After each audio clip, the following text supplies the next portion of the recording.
Já tá quente, coloquei logo aqui a cenoura. Coloquei o alho. Vou fazer hoje um arrozinho de cenoura.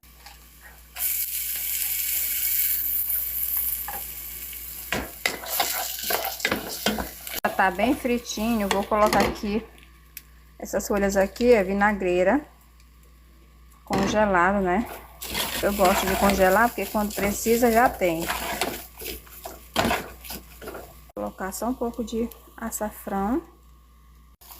Dá uma corzinha mesmo no arroz. Na hora de pôr a água aqui. E tá assim, gente. Agora é só esperar ficar pronto.